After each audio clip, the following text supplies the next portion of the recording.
gente falou do mendigo, vamos falar do mendigo? Tipo, ele falou a verdade, a mulher falou a verdade. Legal, cara, legal. Você fez algum vídeo, você tem alguma coisa? Fica aí, Você viu, Lene? quer Faz falar, pergunta Jorge? também. Tá. O que acontece ali? A primeira coisa que eu percebi na narrativa dele, principalmente a narrativa... Qual é o nome dele? A gente fala Givaldo. Givaldo. Você percebe que ele não como é que eu posso dizer sem ofender ali o Givaldo, de repente? Mas ele não é uma pessoa totalmente sã. Ele também? Ele tem algum tipo de transtorno ali. Porque você percebe que ele tem um descolamento da realidade.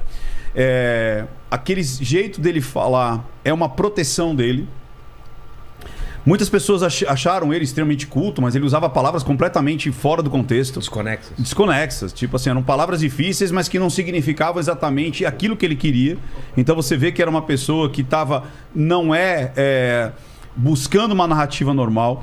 Ele toma conta, na minha opinião, obviamente, eu não estou fechando o quadro, mas ele tem um viés narcisista, onde ele é o autor, onde ele é o macho alfa. Tanto é que naquela entrevista ele já começa dando o teste e eu percebi que ele fez esse teste também com a moça. Qual foi o teste dele?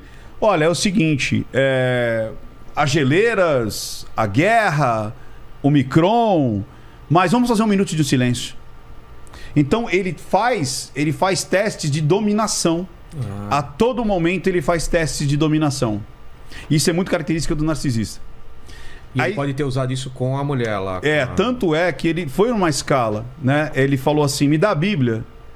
E isso é muito inerente a quem tem traços, porque o cluster B, que é o borderline, o bipolar, o transtorno antissocial, que é o psicopata, e o narcisista, então eles estão ali, são primos, né?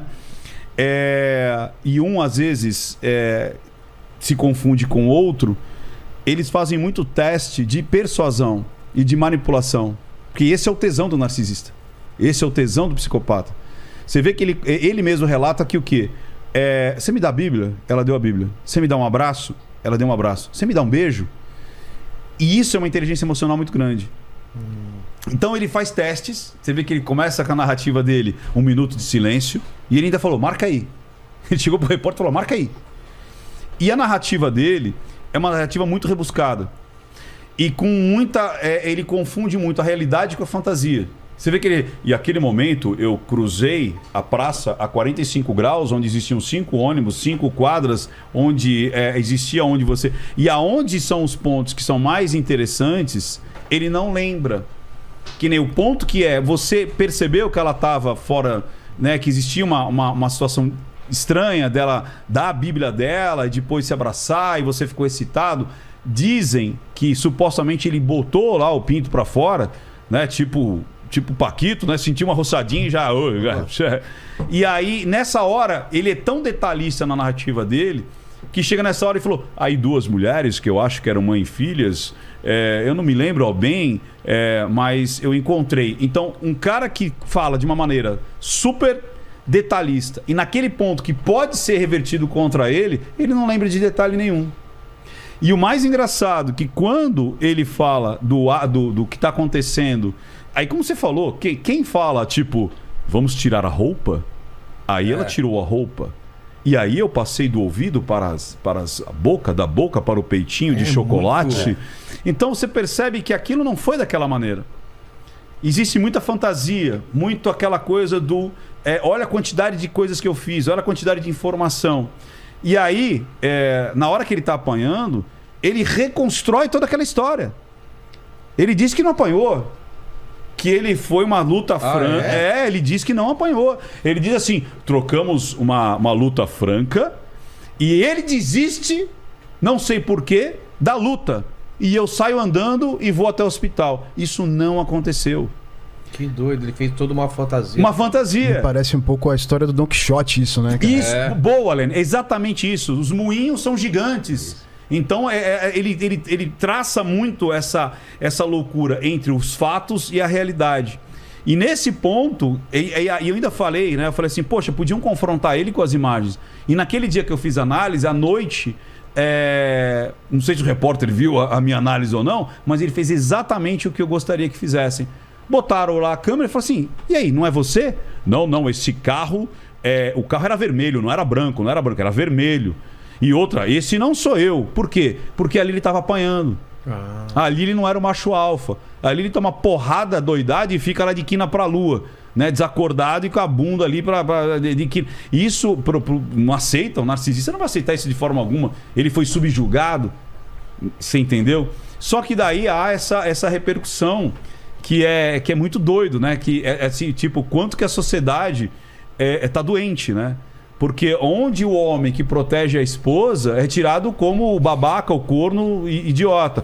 E o cara que se aproveita de uma mulher que muito provavelmente estava em surto.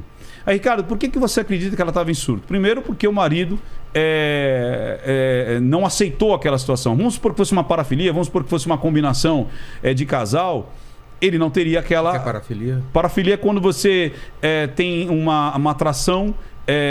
de satisfação sexual não aceita naquela sociedade. Então, por exemplo, eu tenho tesão por crianças, parafilia. Eu tenho tesão por animais, defunto, parafilia. Entendi. Você entendeu?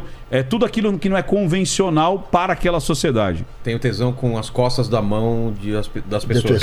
Quando jogam fliperama. Parafilia. Você entendeu? Então são que não é convencional, né? Ficar se esfregando no manequim.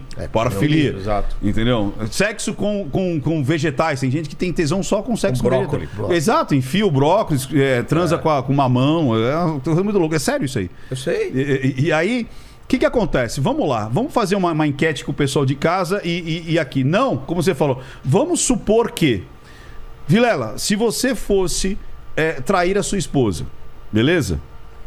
Aí você só tem um único carro em casa. Tá. Você usa o carro. Sim. Sua esposa usa o carro, beleza? Claro. Aí você tem um encontro com a sua esposa às 6h30, 7 horas da noite. Você sai às 4 para transar com alguém, fica 4 horas transando dentro do carro Claro e esquece da vida? Não. Você tá entendendo? Porque foi isso que aconteceu? Foi isso que aconteceu. Ela saiu com o carro, sai, era o único carro. O único carro fica das 5 às 11 transando dentro do carro e volta para casa sem banho, sem nada. Tipo, sem despistar e tudo mais. Não tem sentido lógico, mesmo se fosse uma vontade, um matar, uma parafilia. Entendi. Não tem sentido lógico. Por isso que a linguagem silenciosa, ela não é, de novo, só uma expressão. É a narrativa, é o contexto, é o rito da mensagem. Provavelmente foi um surto, então, mesmo. Muito provavelmente, sim. E ele tem também o probleminha dele. E hoje ele é um idiota útil.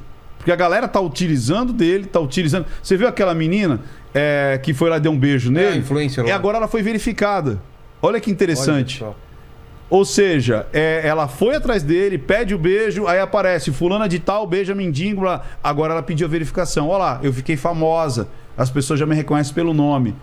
Então, que doideira, a gente fala, cara, que a sociedade ela tá vivendo um momento, isso não só Brasil, mas mundo, é um momento patológico, cara. É muito doido isso. Você entendeu? É muito doido. É muito doido. O Paquito quer falar alguma coisa? A gente tá precisando verificar nossos perfis. Vocês têm contato do mendigo? Boa, Paquito! Olha, tá engraçadão, hein? Tá engraçadão. Engraçadão. Tá espertinho,